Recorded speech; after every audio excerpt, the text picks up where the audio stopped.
Yo, what's going on, everybody? Welcome to another installment of BrickWall Reviews. I'm Dave, and it is the night before Halloween, Mischief Night.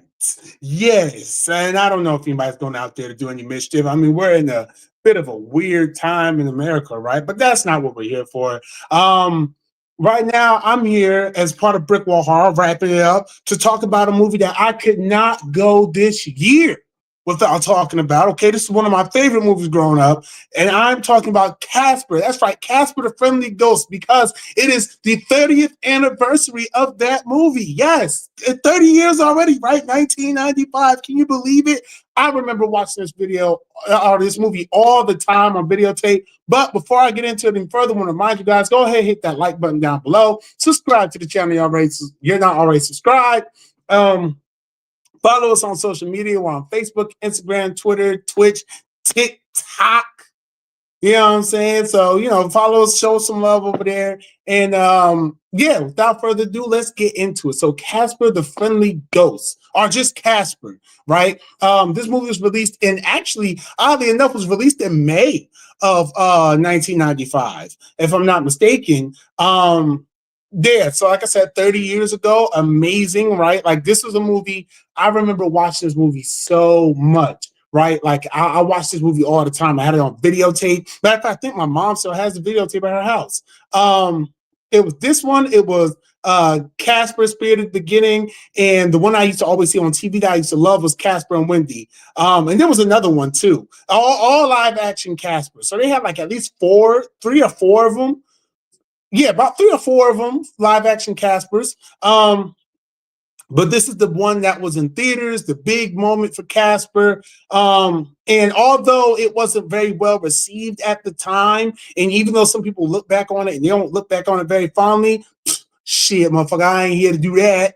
Okay, I'm here to look back on it. If you already know, if you don't already know, I'm here to look back on this film with the fondest of nostalgia.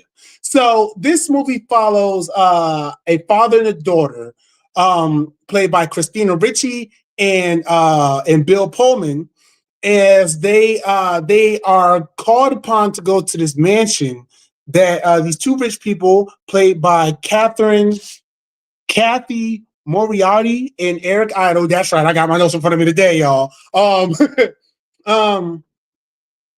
So the deal with Kathy and Eric's characters are that it's this treasure inside the mansion, right? So they want to get that treasure, they want to get rich and everything like that. But there's ghosts inside of the mansion. Those ghosts being Casper, Stinky, Stretch, and Fatso. Who are Stinky, Stretch, and Fatso? I only know about Casper. Well, Stinky, Stretch, and Fatso are Casper's uncles. And man, when I tell you, they are some of the funniest parts of this movie. Like, I remember as a kid, I loved seeing Stinky, Stretch, and Fatso. They were just as terrifying as they were funny. And like, not like terrifying, like adult terrifying, but like terrifying, like, oh, they're little spooky ghosts. Like, I wouldn't want to be in a room with Stretch, because he's obviously like the meanest one. But Stinky and Fatso, maybe I could deal with them. Fatso's a little funny. Stinky's the comic relief, obviously, but that Stretch, boy, I'll tell you, that's a scary motherfucker. He probably loved that I say that too. That's a scary mug right there. But he'll probably come in here like, oh, thanks. You think I'm scary? Yeah, that's fine. I did the voice too. I can do the voice of Fatso too. Oh, come on. That's fine. And what's Stinky? Stinky's just like, yeah, something like that. But yeah, so they pretty much get called to come into this mansion and exercise a ghost. Oh, goodness gracious, I forgot what I was about to say. Oh, so the dad, played by Bill Pullman, he considers himself some type of a medium. Like, he studies like the paranormal and stuff like that. He's like, oh, ghosts, they just they just want to cross over to the other side because they have unfinished business, et cetera, et cetera. But it comes to find out that he's actually looking for his wife, his dead wife, to help her cross over because he believes that she has unfinished business. However, in the process of this causes him to always have to uproot his family, him and his daughter. They always moving from town to town. And she's like, yo, dad, like, I'm tired of moving all the time. Like, I just want to make friends. I want to be in one place. And you need to settle down too, because mom's not coming back. There's no such thing as ghosts. Like, you got to stop. So what the deal they come to is, he's like, okay, well, let's just do this one last one. If there's no ghosts, if there's no signs of anything, I will drop all of this and we will live normal lives. So, of course, she's down for it. But, of course, when they get into the mansion, that's when they find out that there are ghosts there. But, fortunately for them, one of the ghosts is the friendliest ghost you know. Like, I'm sorry, guys. I'm sorry. Yeah, and it's Casper. So, they end up going in there. They meet Casper, and it actually turns out that Casper was the one that pulled the strings to get them there because he saw them on TV. He saw Christina Ricci on TV. Which, I'm not gonna hold you. I would have done the same thing. Like, I'm like, yo, Christina Ricci, baby, what's up? Like, but nah. And we'll get into some of Casper's creepier behaviors in a little bit. But so Casper kind of gets the Kathy and Eric's characters to pretty much have the Harveys, that's their last name, the Harveys, gets them to come out there and pretty much work to try to exorcise the ghost. And I think they got about like a week to do it, right? So when they get out there, like I said, that's when Casper meets this girl, Christina Ricci's character. I forgot the names already. Like, don't judge me. I know I can only go but so far. Like, I got the cast list in front of me. Okay, like that's about as much as I can do, guys. I'm sorry. So so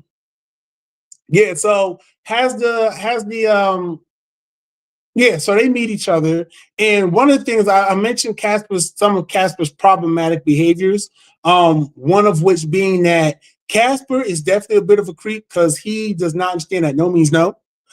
He tosses this girl out the fucking window. He lays next to her and says, "Can I keep you?" He pretends to be her pillow so that she can lay her head on him. Like, he's obsessed with this girl. He really is. And he is a little creepy. I will say, like, I'm not one to be all like, modern day sensibilities, like, let something be a product of its time. But that is something that did not age very well, is the fact that Casper was a little bit handsy with with Christina Ricci's character. He was very aggressive. He kind of put her in the position to where it's like, but you gonna love me or you not gonna love me, but I'm gonna get what I want. This movie was definitely the shit. Shout out to Game Freakness.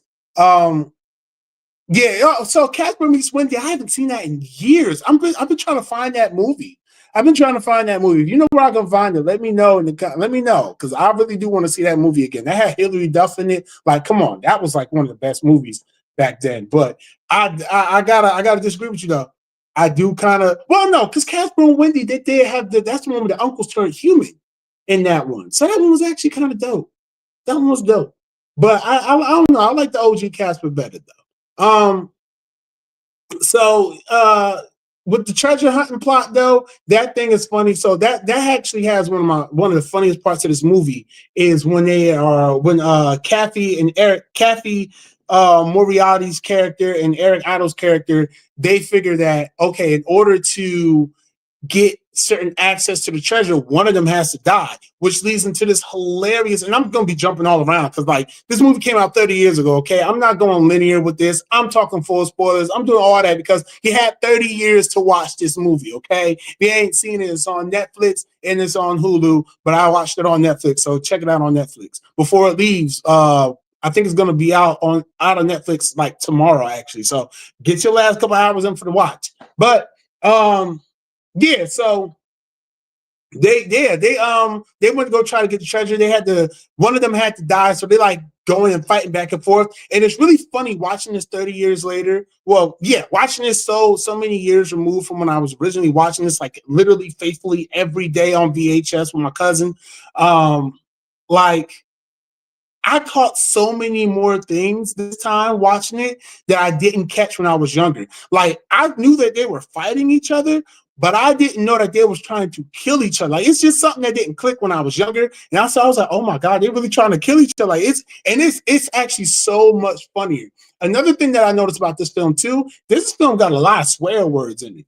Like, I'm surprised I wasn't walking around saying bitch when I was younger all the time, because they say bitch in this movie a lot.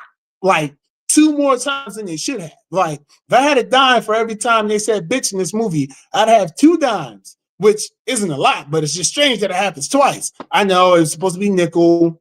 If you get the reference, you know, if you know, you know. But yeah, nah, like this movie, it's like things like that, like them trying to kill each other. That was hilarious. And then you got Kathy Moriarty's character who turns into a ghost, and then that whole climax right there was amazing. And of course, you get to the end where you find out a little bit about Casper's origin. One of the things that always struck me when I was younger watching this too was just how when Christina Ricci had asked Casper how he died or what it felt like, and he just said like all it is that he just felt cold. Like he was out on a sled with his dad one day, and then just like next thing you know, he just felt cold. And that's just such a interesting. That was always just such an interesting part for me because I always just felt so sad for Casper in that part. There was parts that I didn't even remember just watching it. Like I was like, wow, I didn't even like the part where the boy came over to the house and was asking Christina Ricci on a date, and then Casper was like behind him, like mocking him and shit. I don't remember that. I do not remember that part, but that had me cracking up. I was like, yo, Casper's such an asshole for that.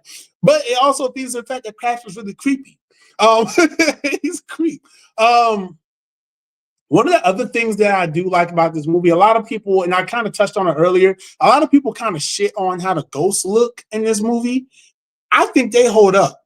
I think they've held up since 1995, baby. Like, it's one sequence in particular that I absolutely love, and it's when Stinky, Stretch, and Fatso come back to the house, and Casper's trying to keep them outside. I'm like, yo, we should have dinner outside. And they're like, trying to keep us outside. What you got in the house? And it's just the interaction between them, the way that the ghosts are animated. I don't care what nobody else says. I find that one of the most visually appealing portions of this movie. I think that they did excellent with the ghosts. I mean, yeah, they can look a little off-putting sometimes, but again, like I think that it holds up. I think that the CGI in this movie holds up so good, in my opinion. In my opinion, right?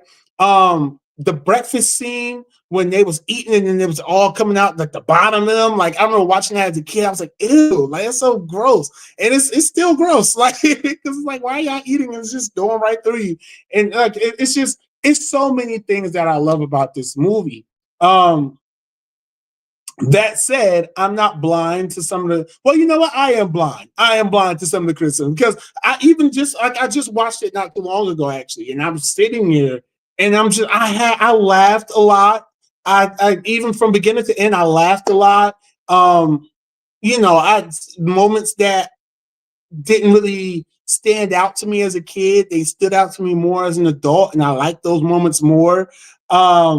I will say the father-daughter relationship was a little but still, like it just the movie just it flows really well. It's very enjoyable. It's very fun, and it's very easy to see why this is such a cult classic with '90s kids, like you know '90s and early 2000s kids. It's very easy to see why Casper was such a franchise out of these short cartoons and comic books that used to come out where it's not too much, you know, going on with the character.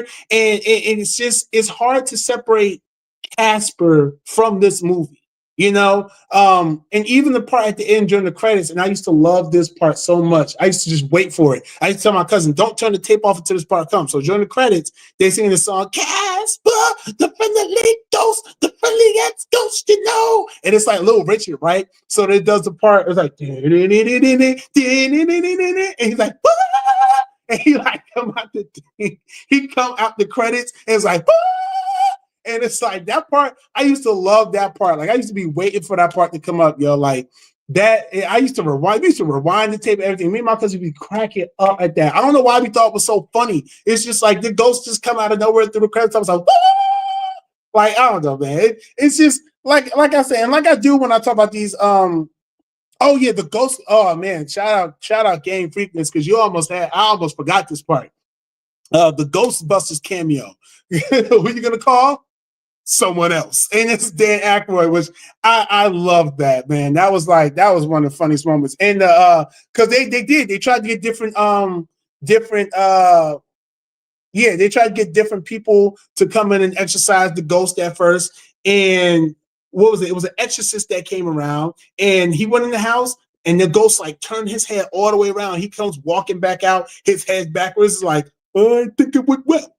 Like, and then what was it? What was the other part? They tried to tear the house down, and the ghost just wasn't having it. Like, I gotta, and you gotta love the ghost trio, Stinky, Stretch, and Fatso, man. Like, you gotta love them. Like, even when they got Bill Pullman drunk and he ended up dying and stuff like that, like, they low key set him up. And I'll never not think that. Even though the movie kind of like pushes more towards it was an accident, they didn't mean to do it. They meant to kill him. Okay, even as a kid, I was like, oh, they meant to kill him. Like, they were trying to, they got him a little drunk, a little messed up, a little fucked up, a little turned, and they killed his ass. Yeah, I always knew that, and that was just such a dark part. This movie does have a few little dark moments in there. Like the dad strikes a deal with the ghost, like he just wants to see his wife again, and they keep fucking around with him, like, oh no, you see your wife, and then like Fatso's dressed up as his wife or something like that. They're just like so disrespectful, but again, they're just very funny. Let me see. Yeah. Let's see. Game Freakness. It's rare because there were not many DVDs released with some with Casper Spirit of the Beginning, so I have Casper Spirit of the Beginning. I believe that my mom still has that VHS tape at her house. But yeah, Casper Meets Wendy, I do agree. Like, they used to play that all the time on Disney Channel. That is a hard movie to find. I thought I found it on somewhere in the deep crevices of YouTube. I thought I found it, but I was wrong. Let's just say I was wrong. Okay, not in like a crazy, because it was on YouTube, not in a crazy way. I was wrong though. But yeah, so like like this movie's so short, so it's not like too much to it. So I don't have much more to say about it. But it's definitely a movie that, for nostalgia's sake, if you grew up with this movie, if you grew up around this movie, watching this 30 years later, I think this movie completely holds up. And it's the perfect like little scary movie to watch around the kids. Little perfect little family horror movie to watch around the kids. They play this every Halloween. They did a re-release in theaters actually a couple of weeks ago to celebrate the 30th anniversary. I had intentions of going, but I'm not gonna hold you. I completely forgot. I completely forgot what's happening until I was coming to do this video, and I saw that they did the re-release on the 3rd, and I was like, oh shit, that was like a couple of weeks ago, and I definitely could have went. So I wasn't doing anything that day when they put it out. I completely forgot, because I would have took my kids too. I completely forgot, because one of the funniest things that anytime, like, my daughter plays around so much. Here's the dad story time. My daughter plays around so much. She's like, she'll do something, like she'll tap me on the shoulder. I'm like, what do you want? She's like, that wasn't me. That was Casper. Casper's the friendliest ghost you know. But I don't know. I don't have much else to say about this film outside of glazing this film up. My rating for this film, I definitely get this like, I give it like a 3.9 out of 5 stars. I'm not gonna crazy glaze this, but it is a very enjoyable film. It does hold up to today. I think it does, at least. Obviously, it's not super scary, so I can't even rate it on a horror scale. But yeah, I really rock with this film. So Casper, make sure you check it out. It's on Netflix still, and I think it's on Hulu as well. And if you have Peacock, it might be on Peacock as well. I'm not 100% sure about that one, but I do know it's on Netflix for, I think, the next 24 hours, unless they extended the stay on Netflix. But yeah, check it out, man, for nostalgia's sake. Happy 30th anniversary to Casper. All right, and then I guess we'll see it for 35 and 40. But that's it. I think I might have one more in the tank for BrickWall Horror.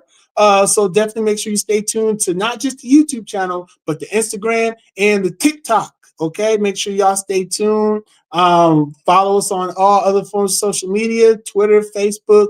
And until next time, y'all, be easy, stay breezy, stay spooky, keep with them friendly ghosts. They're the good ones. Peace.